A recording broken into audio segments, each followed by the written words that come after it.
Kanina nga, nabanggit na po ng ating pong chairman, gusto ko pong pangalawahan. Yun pong ating pong katatapos na anibersaryo. 36-year anniversary ng Agape Love Family Community Church. Kaya nga, pagsama-sama, kayang-kaya. Di po ba? So, salamat po sa inyo pong mga suporta, sa mga nag-pledges. Salamat sa mga manpower. Salamat sa inyo pong sacrificial, na talagang paglilingkod sa Panginoon. At sabi nga talagang hindi magiging matagumpay yun kung tayo po talaga ay umasa lang sa sarili nating mga personal na kakayanan. Pero dahil sa kapangyarihan ng Diyos at tulong-tulong, sama-sama, kaya po naging matagumpay yung gawain po ng Panginoon. Palakpakan naman natin ang Panginoon. To God all be the glory. Okay. So, isa rin, gusto ko pong pasalamatan yung pong mga naimbitahan doon sa gawain po na yon. At ngayon po ay narito uli. Po? So, salamat sa inyo po mga buhay. At yun naman talaga ang layunin natin na magtuloy-tuloy po yung ating pong paglilingkod sa Panginoon. At ganoon din po, ako po ay nag-invite sa mga kaibigan po natin na mga kagawad, kapitan, para dumalo sa gawain po ngayon ng Father's Day celebration. Pero sa biyaya ng Panginoon, meron po tayong isa lang. Nag-iisa na talagang nagpaunlak at dumating para makasama natin ngayong araw na ito sa atin pong Father's Day celebration. Walang iba kundi si Kagawad Orly Galliano. Tama po ba, sir? Thank you, sir, sa iyong pagdalo sa gawain po ngayon. So malaking bagay po kasi yan yung tinatawag na, sabi nga ang manatiling tapat hanggang wakas. So, yun na po. Okay. Ngayon po ay nagdaraos ang sangkatauhan ng tinatawag na paggunita, pag-alaala, pagpupugay sa mga ama ng tahanan. Kaya yun po yung atin pong tatalakayin sa umaga po ito. Amen? The noble man's faith. Sa Tagalog, pananampalataya ng dakilang Ama. Tumayo po tayo lahat bilang paggalang sa Ginoo sa kanyang pong mga salita na atin pong pagbubulay-bulayan. Open our Bible in the book of John, chapter 4, from verse 46 hanggang sumusunod na mga talata. Ito po ang atin pong mababasa. Nagpunta muli si Jesus sa Cana sa Galilea, kung saan ginawa niyang alak ang tubig. Sa bayang naman ng Capernaum ay may isang pinuno ng pamahalaan. Ang anak niyang lalaki ay may sakit at naghihingalo na. Nang mabalitaan niyang bumalik si Jesus sa Galilea mula sa Judea, pinuntahan niya ito at pinakiusapang pumunta sa Capernaum upang pagalingin ang kanyang anak.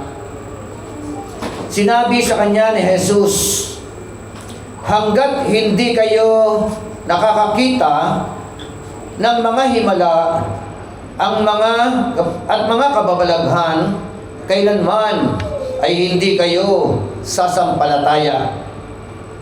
Ngunit sinabi ng pinuno, tayo na po, Panginoon, bago mamatay ang aking anak.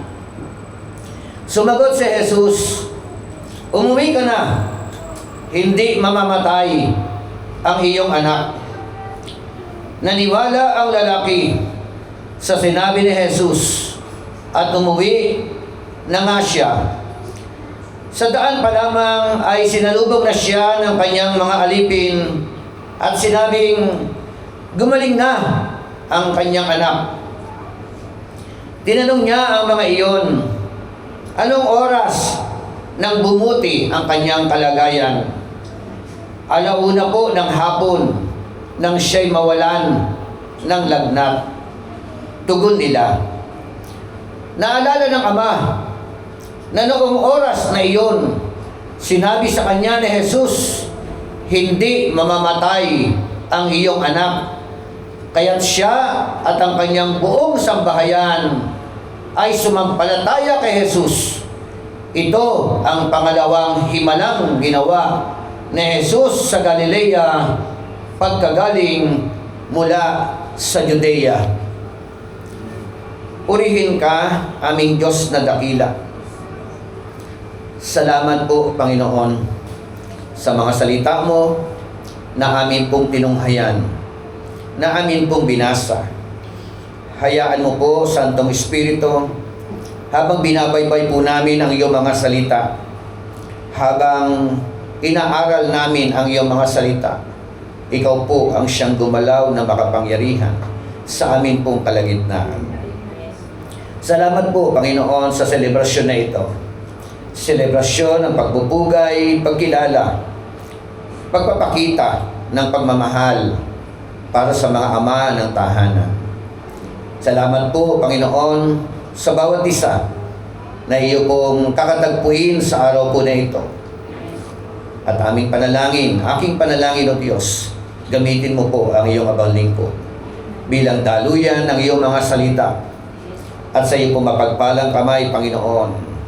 Pinagkakatiwala po namin ang tagumpay. Nangkin po namin ang katugunan dahil ito po ay aming hinihiling sa pinakadakilang pangalan ng aming Panginoong Hesukristo. Ang lahat ay magsabi ng Amen at Amen. Sige po, palakpakan natin ang Diyos. Si God all the glory. Pwede na po kayo maupo.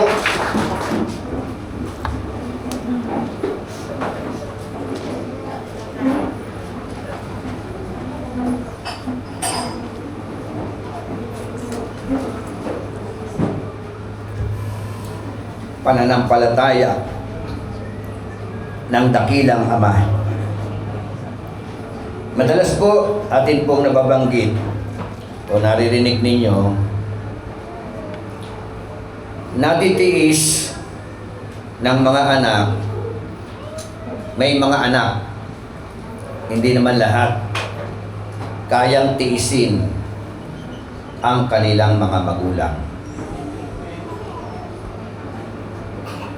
Tama? Pero napakadalang para sa mga magulang ang tiisin, matiis ang kanilang mga anak. Amen? Pananampalataya ng dakilang Ama. Malaking faktor kasi kapag ka ang unang nakakilala, nagbigay ng buhay, sumampalataya sa Panginoon, ay ang Ama. Pangalawang faktor na lang po ang ina at yung mga anak. Ayon po sa research kay Josh McDowell at Barna Research, 65 to 93% when the father is the first convert within their family. Meaning to say, 65% hanggang 93% madadala niya ang kanyang sambahayan kasamang maglilingkod sa Panginoon. Kaya malaking pakto, malaking bagay. Kasama natin ang ating mga ama ng tahanan. na naglilingkod sa Panginoon. 17 to 30% kapag ka ang ina ang siyang na-convert. 17 to 30%. To compare with the father. And 3 to 5% with the child first to follow our Lord Jesus Christ. 3 to 5%. Pag ang mga bata lang, o mga kabataan, ang siya nakakilala sa Panginoon. Bakit ganyan kababa ang porsyento pagdating sa kabataan o bata ang siyang nakakilala sa Panginoon? Para madala ang kanilang sambahayan, sama-sama maglilingkod sa Panginoon. Samantalang ang plano ng Panginoon, sabi nga, Acts chapter 16, believe in the Lord Jesus Christ and you will be saved, you and your household. Kanino na naman sinabi yung mga bagay na yun? Sa jailer, sa isang ama ng tahanan. Sumampalataya ka sa Panginoon, ikaw ay maliligtas. Ikaw at ang iyong sambahayan. Amen? Yung setting ng ating pong pag-uusapan, 20 miles ang layo from Capernaum to Galilee. At ito po ay 7 oras na lakad. Yung centurion, may pera, may posisyon, opisyal ng hari. Pero meron po siyang malaking problema. At ang problema niya, yung kanyang anak. At yung kanyang anak, point of death. Nasa bingit ng kamatayan. So, ano kaya ang mararamdaman ng isang tao, ng isang ama, o ng isang ina ng tahanan kapag ka nakikita mo o nakita mo ang iyong anak sa ganung uri ng kalalagayan? Ang iba sa atin, maaaring hindi point of death, hindi mamamatay o hindi malapit ng mamatay. Meron tayong mga anak na lulong sa droga. Tama? Meron tayong anak sakit ng ulo ng mga magulang. Na para bagang kung sisipatin natin ang kanilang mga kalalagayan, yung nararamdaman na isang magulang, pagka nakikita niya yung kanyang anak, sabi nga pag ang anak ay may karamdaman, sabi ng magulang, sana ako na lang. Hindi ka makatiis, hindi mo matiis, durog ang puso mo. At ganoon din po ang kalalagayan ng tao na ito. Sa panahon ng mabigat na problema, ano po ang tamang tugon? Proper response when problem arise. At sa konteksto na ito, ang kanyang anak, point of death. May 3 stages. Pag-usapan po natin. 3 stages of faith. Ayon dito po sa John chapter 4, verse 46 hanggang 54. Ang unang stage ng pananampalataya, nakatala sa talatang 46 hanggang 47 na ang sabi po diyan, there was a royal official whose son was sick at Capernaum. Meron daw isang opisyal ng gobyerno. Ang anak ay meron pong karamdaman.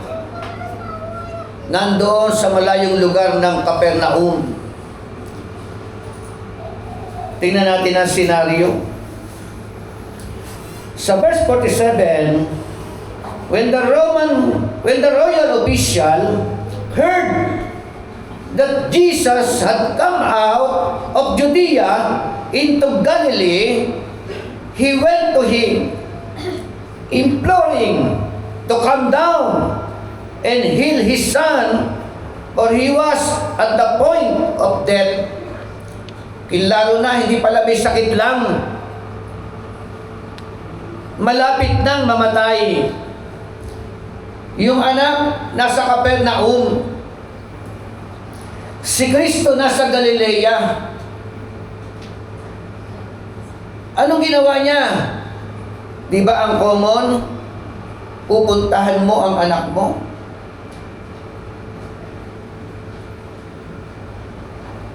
Gagawa ka ng paraan. Tingnan ang kalalagayan ng iyong anak na minamahal. But when he heard that Jesus Christ galing ng Judea, punta ng Galilee, ang inuna niya, punta kay Jesus. Amen? Stages of faith. 3 stages of faith. Ang unang stage ng pananampalataya, marahil dinaanan natin ito. Malamang dinaanan natin ito. Distant faith. Ano po ang ibig sabihin ng distant faith? Ang distant faith, it is not a sin, but a starting point. Ibig sabihin, your faith close to Jesus Christ, but your heart is still far. Meron ka ng konting pananampalataya. Pero, ang puso mo, malayo pa rin sa Panginoon. Hello? Meron po ba sa ating mga ganyan? Nagsimula sa ganyang klaseng pananampalataya? Ano po katangian? What are the characteristics of a distant faith? Dito natin makikita.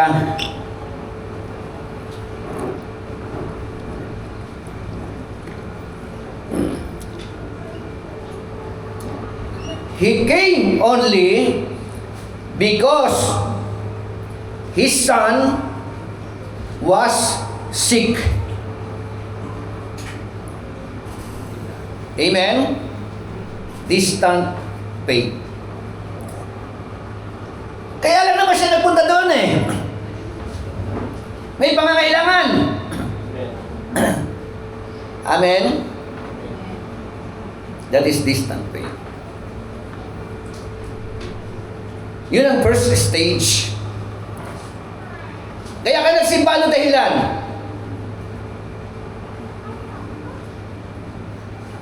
Para sambahin ng Diyos. Amen. Para luwalhatiin ng Panginoon. Para paglingkuran ng Panginoon. Sana kung ganun. Amen. Di ba ng mga nakaraang panahon kaya nagsisimba ang iba sa atin? Dahil may tupad?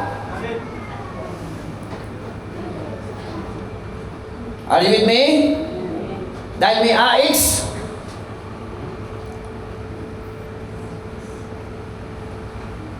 Gusto lang Para sa Panginoon, si Jesus tagapagligtas, hindi Panginoon.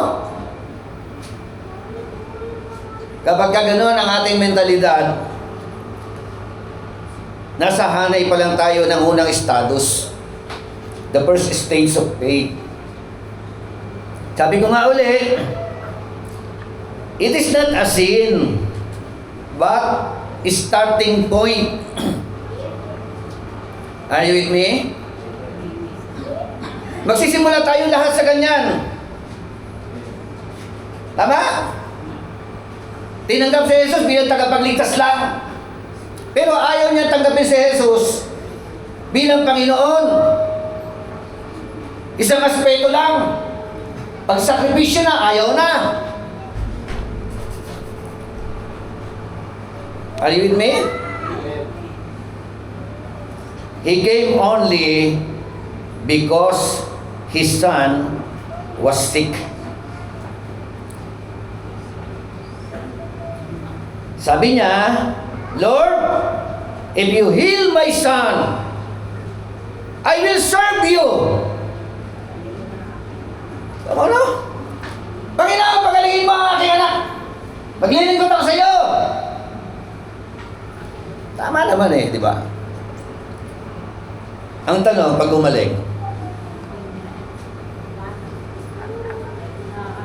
gumaling, nakakakainin niya yung kanyang salita. Di ba? Nangangako! Minsan nga, todo pangako, iyak sa Panginoon Pati sipon, kasama Tutulo.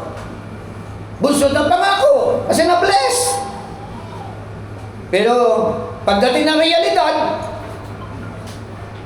pagdating ng katotohanan, wala sa katotohanan. Amen? But once healed, the problem is, you disappear from church. Amen. Anong dahilan? Bakit ka nakaupo ngayon dyan? Truly? Anong dahilan? Para gumaling ka sa iyong sakit at karamdaman? Tama naman yan. No problem with that. The Lord our God is a great healer. Amen?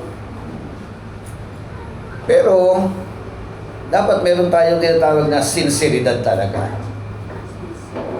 Kasi nga po, kaya naman magpagaling ang Panginoon Tama ba? Kaya niya gumawa ng himala sa buhay natin. Yung 10 ketongin, pinagaling! Tama? Pinagaling lahat. Pero, 90% ingrato.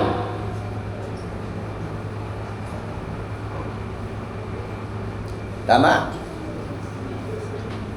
Pag sinabing ingrato, unthankful, diba? Hindi marunong magpasalamat. Hindi nagbalik Siyam ang hindi nagbalik. Isa lang ang nagbalik. Ba? Para yatang merong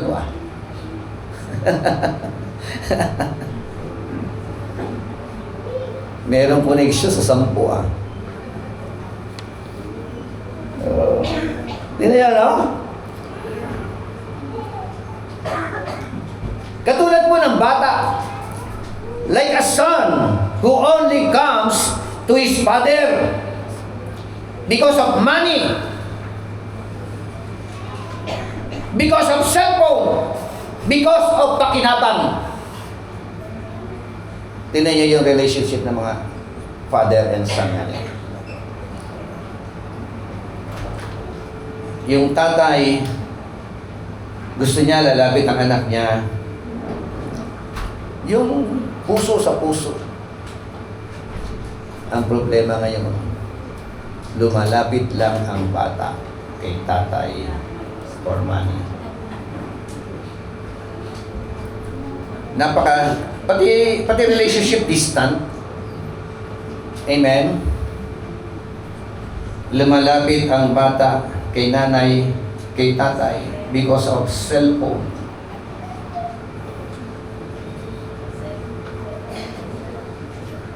Tama? Pero kumustahin mo ang relationship father and son. Son and father relationship. Puso sa puso ba? Physical, nandiyan. But emotional and spiritual, distant. Malayo ang damdamin nila. Danger of distant faith. Stated in verse 48, so Jesus said to him, unless you people see signs and wonders, you will simply not believe. Hello?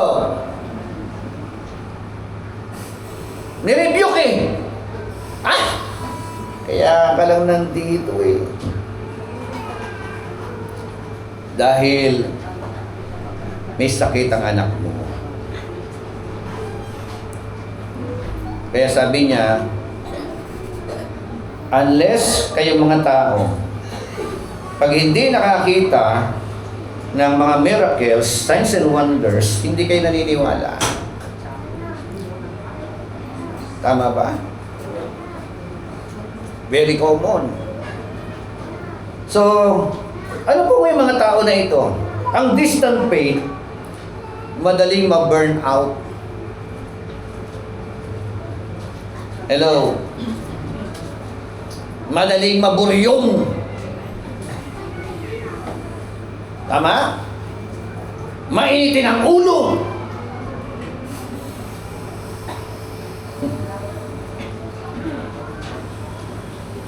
Ang distant faith, you're easy to deceive. Amen? Madali pong ma-deceive. Madaling maakay ng ibang pananampalataya. Hindi rooted sa Word of God. Amen? So, pangalawa, pagkatapos ng distant faith, dying faith. Stated, verse 49 to 50. The royal officials said to him, sir, come down before my child dies. Panginoon, sabi po ng royal official, please come down. Babaan mo po ang aking anak. Amen? So, may rebuke from our Lord Jesus Christ. Hindi na po siya nakipagdebate doon. Sa rebuke na yon, sabi ni Kristo, so Jesus said to him, unless you people see the signs and wonders, you simply will not believe. Ito yung kanyang sinagot.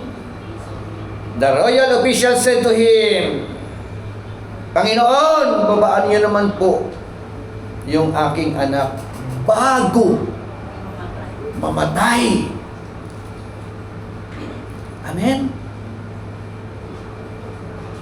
Royal official.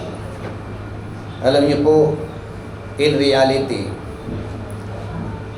sa bawat pamilya, ang royal official diyan ay si tatay. Amen? Amen. Si ama ng tahanan. You are the royal official in your home, in your family. Amen? Ang sabi niya, dapat ganito. Yung ama ng tahanan, siya yung lalapit kay Jesus Christ. Luhuran natin ang ating mga anak. Iiyak natin sa Panginoon ang ating mga anak. Idalangin natin sa Panginoon ang ating mga mahal sa buhay. That is the duty. First of all, to the royal official. The duty first of all, to every father of every family. Anong ginagawa ng mga tatay ngayon? Sa halip na nasa paanan ng ating Panginoon, nakaupo sa madyungan, nakaupo sa sugalan, nakikipag-inuman, mga lasinggero. Magandang patotoo.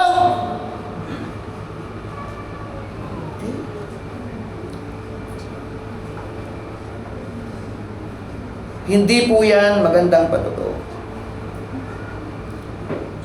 Minsan nga, merong isang manginginom doon po sa bandang probinsya, tabing dagat. So, pagkagaling doon po sa inuman, uwi na siya.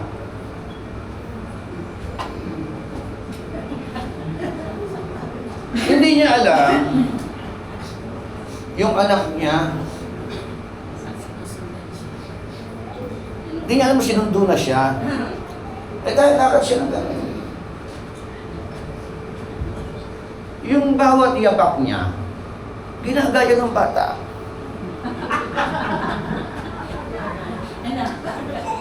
Nakita niya, natauhan siya. Meron pala akong anak na nakatingin sa akin.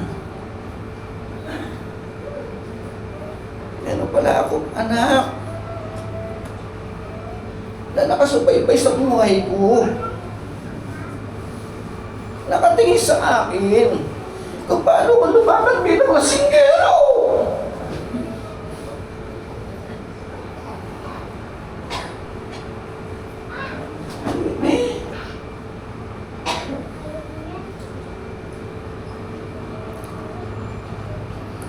Hindi po pwedeng magbunga ng santol ang mangga. Tama?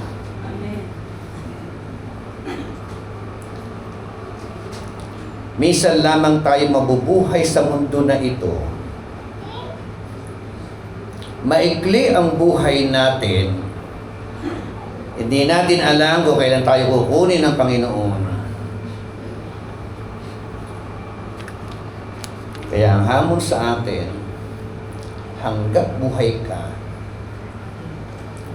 buhay tayo, God give us an opportunity para ayusin ang way of life natin hanggat nabubuhay tayo. Yan ang sinasabi ko palagi, mag-iwan ng magandang bakas para alalahanin bukas.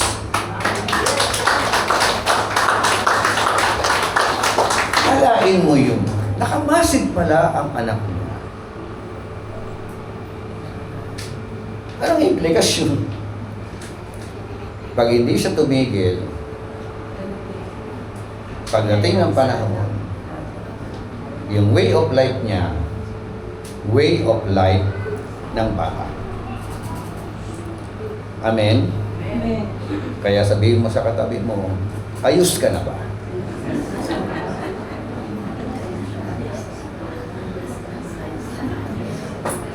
Amen? Glory to God. Ang sarap yata maging ama. Ang sarap maging mabuting ama. Amen? Ang hirap maging masamang ama. Tama ba? Ang sabi po ng ating Panginoon sa Kanya, "Go, your son lives." Amen? Jesus said to him. So, madali ba? Bakit hindi sinabi niya doon kay Jesus Christ, "Opo, naniniwala ako sa sinabi mo. Baka po pwede samahan mo ako. Punta ka pa rin sa bahay ko." Are you with me? So, pag sinabing dying, desperate. No? Desperado. Diba? Dying na nga eh. Yun ang sitwasyon. Pero, dapat po, mula sa pagiging, kasi pagka ikaw desperate, tingnan nyo ha, pag desperado ka, may sakit ka, halimbawa, kahit sinong doktor, pinupuntahan, kahit na si Dr. Kwak-Kwak. Tama? Punta ko saan-saan. Punta ng Quezon, punta ng Pangasinan. Pagka nabalitaan, may albularyo doon. Para lang gumaling, kahit dasalan ka pa, kahit na orasyonan ka pa, ang mahalaga, gumaling. Hello? Tama ba? Yun ang nakakalungkot. Minsan na nakakalungkot, ang tagal na sa pananampalataya, tagal-tagal mo ng Kristiyano,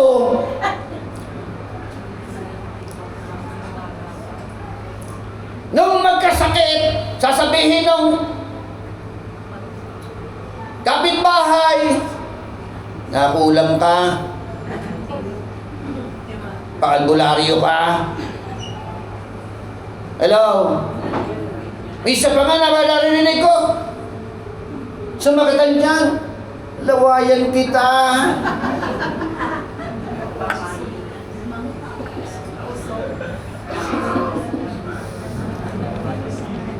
Arinig me? Alam niyo po, pag ikaw mananampalataya, yung talagang tunay na mananampalataya, hindi ka sasangguni sa mga yan. Yes, amen. Amen. Amen. Pag ikaw ay totoong mananampalataya, hindi tatalab. Amen. Yung kulam, yung usog. Tama. Amen. Pag ikaw tunay na mananampalataya, ang pwede mo lang lapitan, Jesus. Only Jesus. unang-una, si Dr. Jesus. Amen. Amen? At po pwede mo rin lapitan yung mga medical doctor. Amen po ba? Amen. So, pero para sumangguni pa sa mga yan, opo, po pwede magpagaling. Pwede sila magpagaling. Pero, na-deceive ka. Every time nasasangguni ka sa mga yan, merong spirit, transferring spirit. Lalo kang magiging masamang tao. Amen?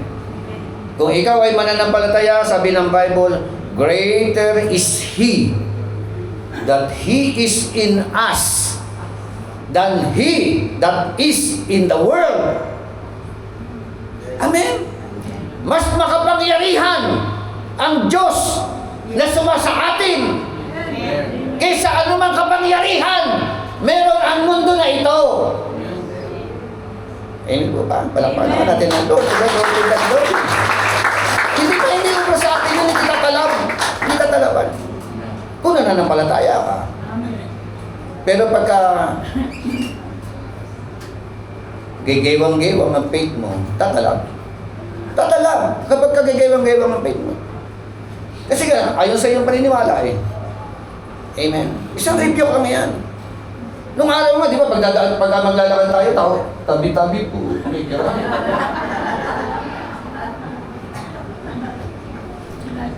Pero ayon sa Bible, pag nag-aaral tayo ng Bible, di ba? Every time ng presensya ng mga mananampalataya, sila yung tumatabi. Yes. Sila yung umiiwas sa atin. Totoo, meron pong espiritu, may masamang espiritu. Pero sila takot sa atin. Amen. Amen. Praise God. Yan po. Mamaya, magulat na naman ako. Meron na naman nagpa-albularyo. Hindi po. Galit na galit ang Diyos sa mga sumasangguni sa mga albularyo. Hello? Amen. Tama ba? Opo. Amen. Okay. Desperate kasi. Desperado kasi. Di ba? Sa panahon ng desperate, meron kang sinasandalan. Tama ba? O pwedeng sandalan mo pera mo, sandalan mo authority mo, sandalan mo yung connection mo. Di ba? O sandalan mo yung mga wicked. Diba? Pero dito po, mula sa dying at desperado siya, dumepende siya sa Panginoong Jesucristo.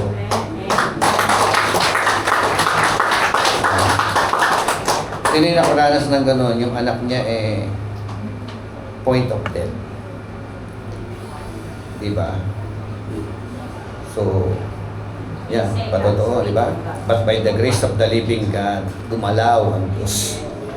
Kumilos ang Panginoon. Pinagaling ng Diyos ang iyong anak. At sana, katulad ng isang ketungin na pinagaling ng Panginoon. Hello? Ang gusto ni Lord, magbabalik loob. Magpapasalamat. Maglilingkod sa Panginoon. Amen po ba? Sabi niya, Panginoon, bumaba ka. Bago mamatay ang anak ko. Tama? Mula sa kanyang pagiging desperado pero pinili ang sumunod sa salita ng Panginoon. Amen? Madali bang sundin yung sinabi ni Kristo? Ano sabi ni Christ? Go! Your son lives.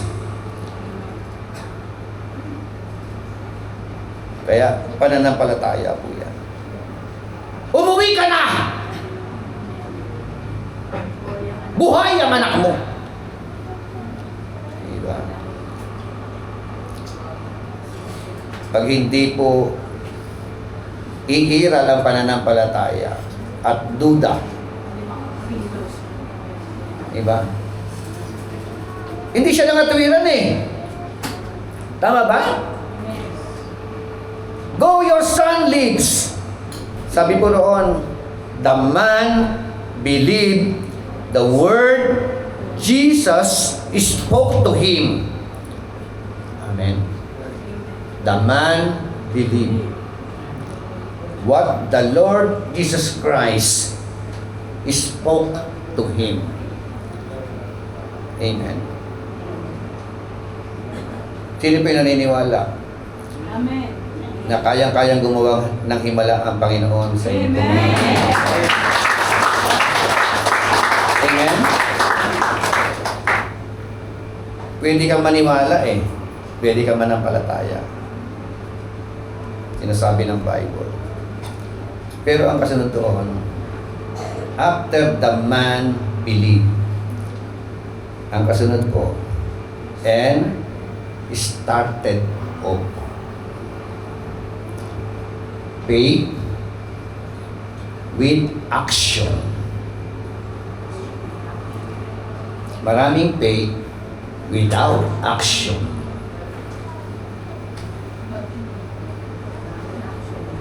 Opo, naniniwala ako. Pinagaling mo na. O, gumaling na.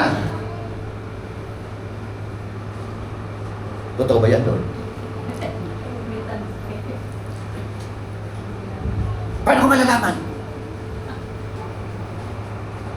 Di ba? Eh, mamamatay na nga. Pupunta ko dito. Lord, baka patay na. Amen? Ngayon, sa totoo lang po, bawat pamilya, merong dying within our family. Amen? Merong mamamatay na. Merong patay sa tahanan. Nakuha niyo yung point ko? Patunay. Ephesians chapter 2.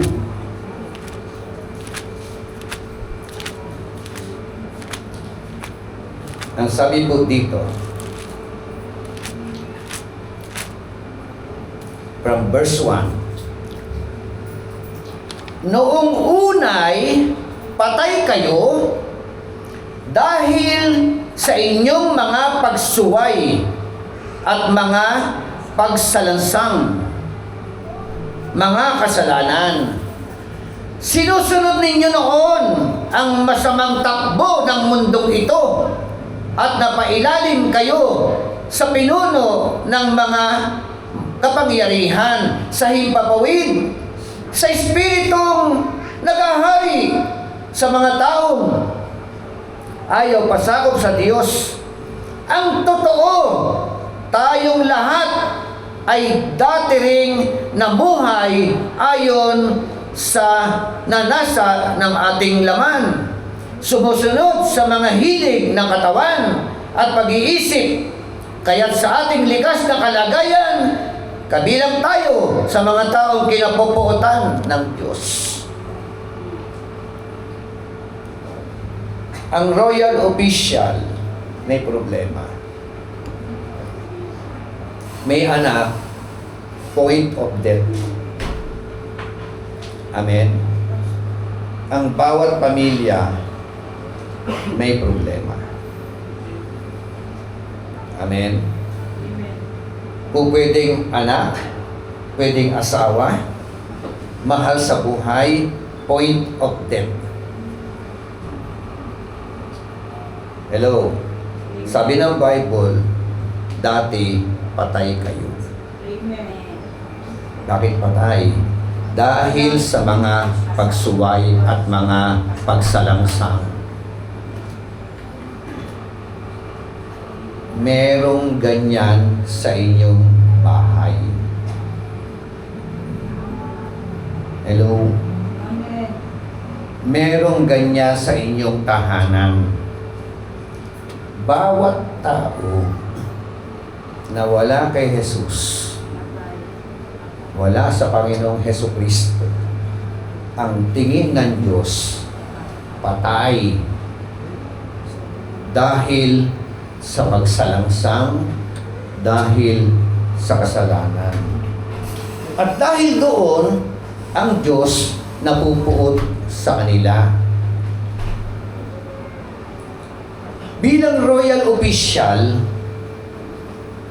tatay ka, nanay ka, ikaw ang makikipagniig sa Panginoon. Iiyak natin kay Lord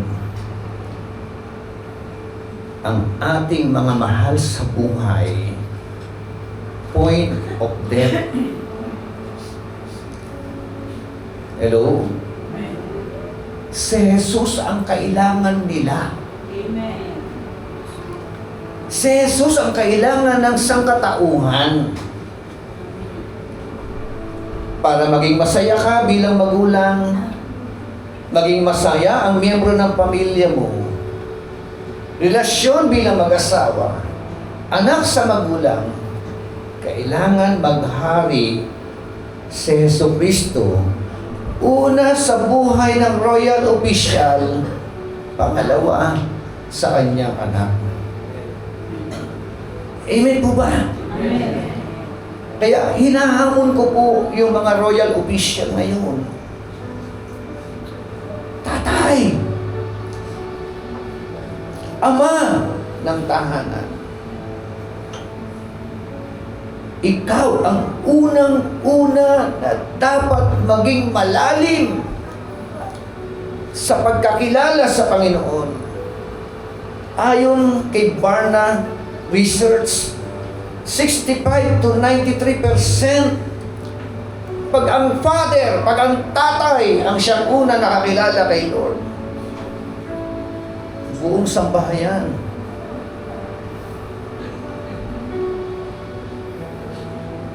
Kaya mapalad tayo, no? Maraming mga kalalakihan dito sa Agape. Palakpakan natin yung mga tatay. Hallelujah. Pangatlo, delivered faith. Verse 51 hanggang 53, umuwi na siya. Matindi yun, di ba? Umuwi ka na! Buhay ang anak mo! And he started off. So, as he was now going down, his slaves met him and saying that his son is living. Buhay ang bata. Amen. Yan yun, no? Kaya ang unang-unang nananalangin in behalf of your family, tatay. Amen. Ang unang-unang nagbebeg, no, to the Lord in behalf of his family is all about the father. Amen.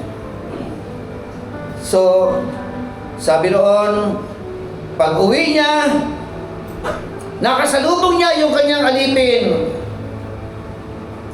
At ang sabi ng kanyang alipin, buhay ang anak niyo.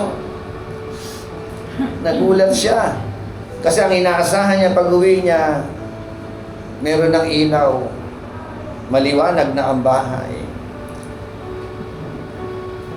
Pero sa pagsalubong sa kanya, good news.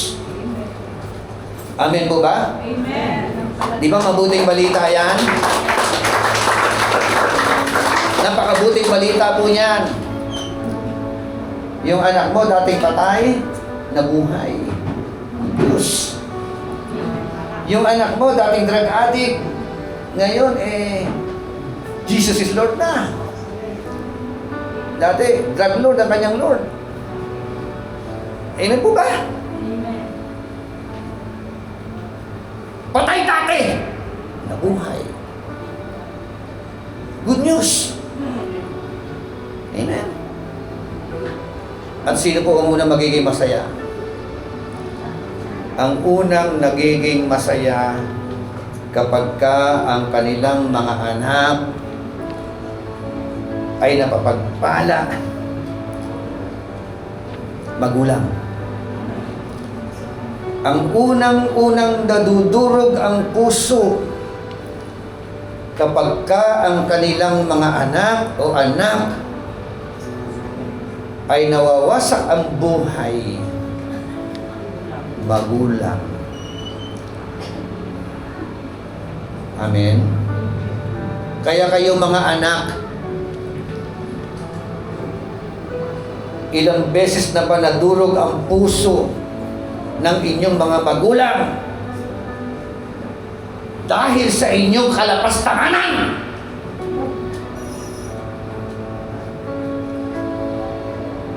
Dahil sa inyong mga pagsagot-sagot sa inyong mga magulang, paglapastangan sa inyong mga magulang,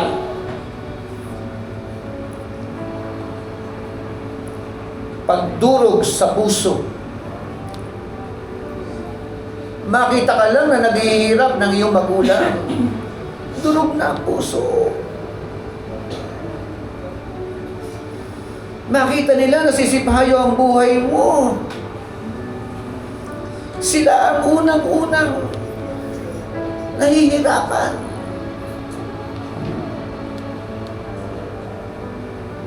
Amen? Ganun ang magulang. Hindi dapat nilalapastangan. Bagkus, minamahal. At ipinaparamdam ang pagmamahal hanggat buhay. Hanggat malakas. Amen? So he inquired of them the hour when he began to get better. They said to him, yesterday at the 7th hour, the fever left him. He inquired, nagusisa siya. Anong oras? Kailan? Praise the Lord, buhay. Sabi sa Tagalog, alauna ng hapon. Naalala niya, when he encountered the Lord Jesus Christ, yung oras na yan, na sinabi ng ating mapagmahal na Panginoon sa royal official, your son lives. Buhay ang anak mo. Amen? Delivered faith. So the father knew that it was at that hour in which Jesus said to him, your son lives. Amen? Kaya hamon, mga anak, ulit-ulit ko palagi. Sa totoo lang, ilang panahon na lamang ninyo makakasama ang inyong mga magulang. Ilang panahon na lang. Practical yun. Realidad na sinasabi ko. Kailan ninyo ipapadama ang inyong pagmamahal sa Kanya? Kailan ninyo na-appreciate yung kanilang effort para sa inyo? Naalala ko yung nag-valedictorian. Nag-graduate ng bata, valedictorian. Ni-recognize niya, in-appreciate niya. Yung tatay niya nagpapadyak lang. Papadyak. Pero tinaguyod niya yung kanyang anak makatapos ng pag-aaral.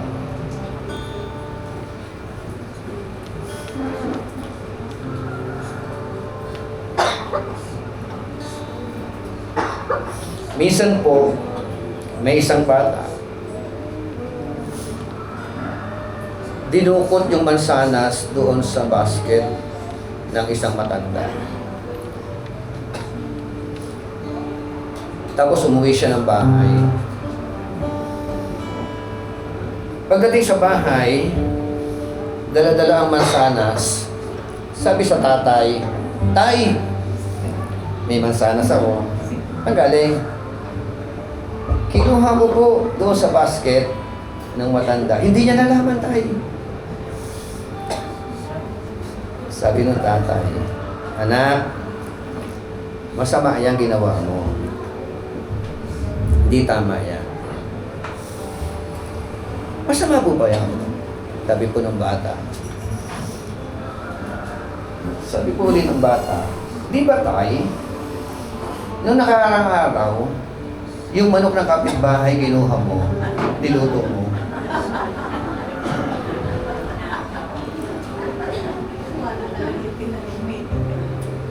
Hindi ba masama yun? Kasi akala ko pareho lang eh. Kinuha ko yung mansanas, inuwi ko, kainin natin. Like father, like son. Tayo po tayong lahat. 3 stages of faith. Distant faith. Maaaring malayo ka pa. Pero mahalaga, nasa paanan ka na ng Panginoon. Dying faith. Ito po yung subukan talaga. Kanino ka sasandal? Kanino ka magtitiwala? Kanino ka depende? When you are in desperate moment.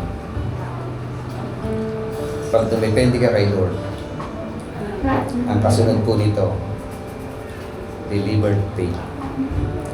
Ipapakita sa iyo ng Panginoon Diyos kung gaano siya kamakapangyarihan, una sa buhay mo.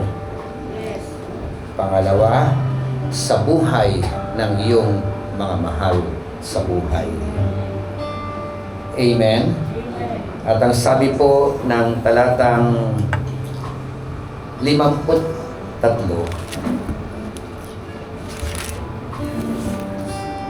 the royal official believed in the Lord Jesus Christ together with his own whole household. Nadala ng Roman official ang kanyang buong sambahayan. Naglilingkod sa Panginoon. Isang sambahayan na dating magulo. Nung hinayaan nila na si Jesus pumasok sa buhay nila, sa bahay nila, sa pamilya nila, their family will never be the same again. Hallelujah. Thank you so much, Lord. Hallelujah. Tulungan mo po kami na maging magandang halimbawa, Panginoon, para sa aming mga anak. Lalo't higit ang mga magulang, ang mga ama ng tahanan. Opo, hindi kami perpekto. Walang perpektong ama. May mga loopholes, may mga pagkakamali. Pero alang-alang sa aming pamilya, alang-alang sa aming mga anak, kami po ay naninigluhod sa iyo. Humihingi ng tulong, patnubay at gabay. Maging magandang ehemplo po kami sa aming mga anak.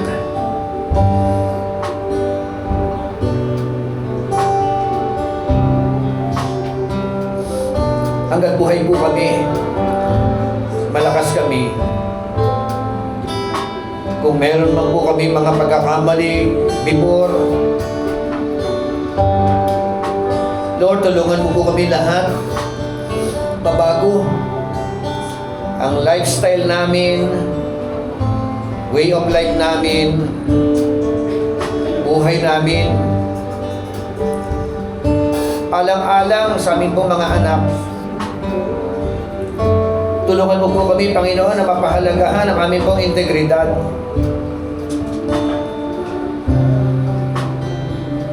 Tulungan mo po ang bawat sa puso amin. Taligdan, iwasan, iwaksi, talikuran,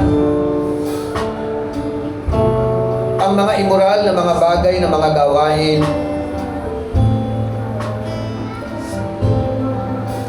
Hindi po namin kaya, Lord, on our own. Hindi ka pa po tapos sa amin. Amen. Patuloy po kami inaayos, patuloy mo po kami nililino. Amen, Lord. Pwede ba itaas natin ang mga kamay, lalo na yung mga tatay, pakitaas po yung mga kamay. Hallelujah. Narito po, Panginoon, ang iyong mga anak, ang mga ama ng tahanan, mga royal official sa bawat tahanan. Patuloy po namin inaamin, on our own, we can do nothing. Ang aming magagawa, Panginoon, ay ang lumapit sa iyo. Dumulog sa iyo, magtiwala sa iyo, sumunod sa iyo, Panginoon.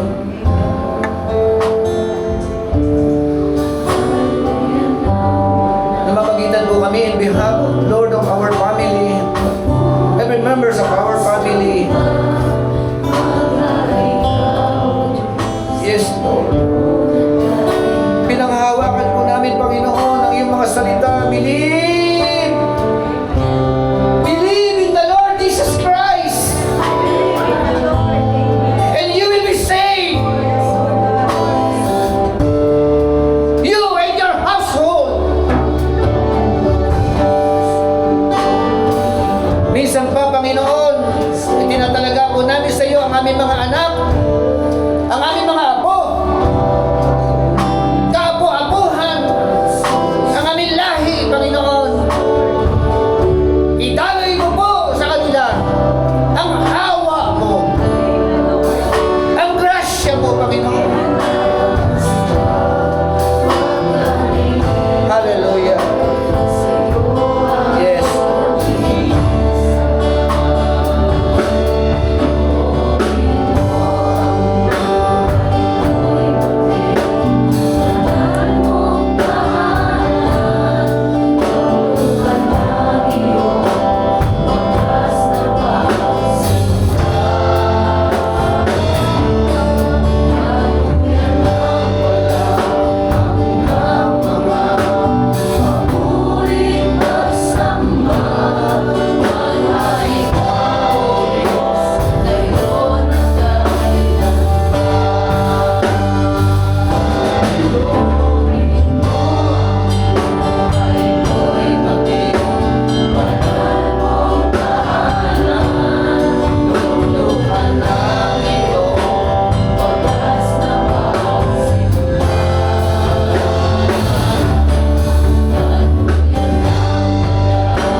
na dakila.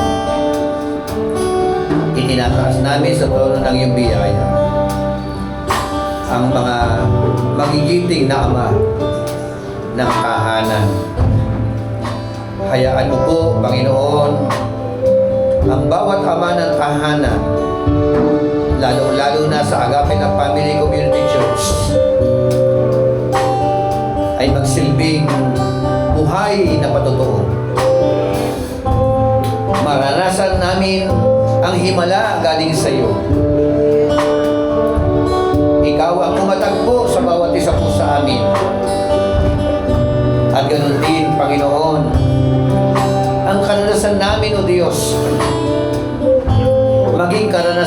aming mga anak. Kung paano ikaw na aming pinaglingkuran ay buhay at makapangyarihan sa lahat. Gumawa ng himala, gumagawa ng himala, patuloy na gumagawa. Gagawa ka at kikilos sa aming mga anak at mga apo. Sa iyo po namin lahat ito'y pinagkakatiwala.